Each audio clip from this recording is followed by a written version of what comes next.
President Trump has placed the Department of Government Efficiency, or DOGE, in charge of cutting the size and spending of the federal government. But the department's reach is prompting concerns over the access it has to some of the most confidential information for millions of Americans. The actions that Musk and his IT goons have taken they're illegal, very clearly illegal, but so far unprosecuted actions, have already compromised millions of Americans' privacy and data security.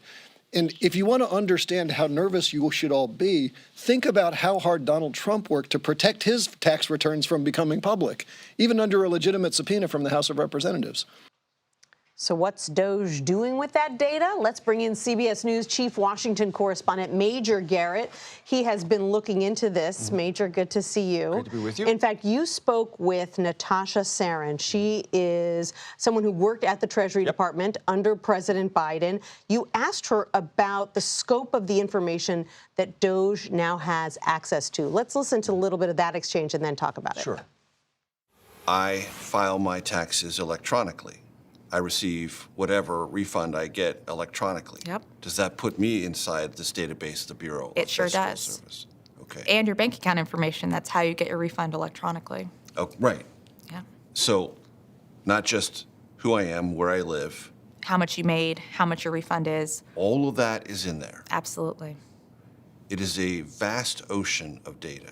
And the most private, sensitive data about American citizens all sits in the Bureau of Fiscal Service and the Treasury payments ecosystem. So it's a lot. It's a lot. And I think for people Trillions who are every hearing year. this, Yeah. the basic questions they probably have are, how's this information going to be used? Right. And has it ever been accessed like this by an outside entity before? Not to our knowledge. Under no circumstances has an outside group of essentially IT consultants who speak first to Elon Musk, who then theoretically speaks to President Trump, have access to all this data. So it raises all sorts of terribly scary questions and some not so scary questions. But the terribly scary questions are, could you get into this data and redirect a payment? Send it somewhere else? In theory, yes. Could you reach into someone's bank account? In theory, yes. Now, those are the most catastrophic, scary scenarios. There's no evidence of that right now. The Treasury Secretary, Scott Bessent, has said to many people who have inquired, these tech officials who answer to Elon Musk have only currently read-only access, meaning they can just scan the data. The important word there was currently. Maybe a couple of days ago, they could get in there. And for what purpose? We don't know. Right, because there have been reports that they do have more than read-only access. More than read-only access. But here's something that, just take it out of those massively terrifying scenarios. Just think about this.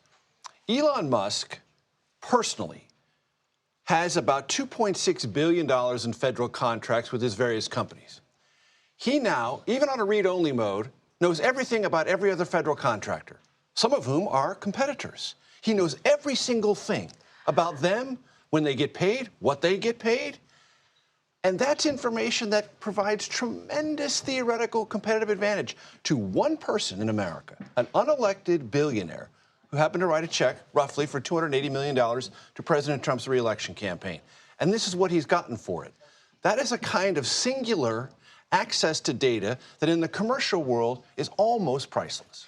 And when the White House press secretary was asked about this, she said, oh, well, if there is a conflict of interest for Elon Musk, he'll remove himself. He will self-identify his own conflicts of interest and remove himself in those situations, which is not how these things usually work. It's not how these things typically work. And think about it this way. Let's say you're on a read-only basis. You have all this vast data in front of you, Nancy. We've all heard the term, even I'm an IT dummy, and I've heard the term scrape. Scrape the data. Scrape the data. DOGE is shut down 6 months or a year from now. You're still holding on to the data. You still think that is valuable? You don't think that has a commercial price that someone would pay a lot of money for? Maybe you could parcel it off in bits and pieces and make money each and every one. No one knows. All I'm saying is this kind of access and this kind of eyes on right now has zero transparency, zero accountability, and no one in the Republican side really asking any questions. And I think here's the political answer why. This is supposed to cut spending. Maybe it will, maybe it won't. But if it does, that means they don't have to vote on it. That means they are not going to be politically held accountable. They don't have to go through the messy legislative process you were just talking to Caitlin and Ed about.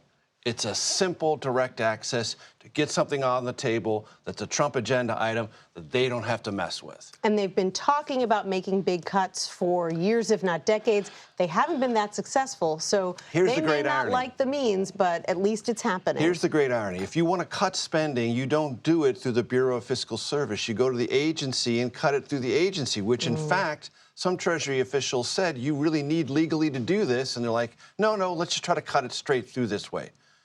It's not legal. It will probably encounter legal stumbling blocks as they try to do this. But it is a vast story with lots of different angles, and we still don't have very many answers. Well, I know you'll stay on it. Major Garrett, thank you so much. Appreciate it.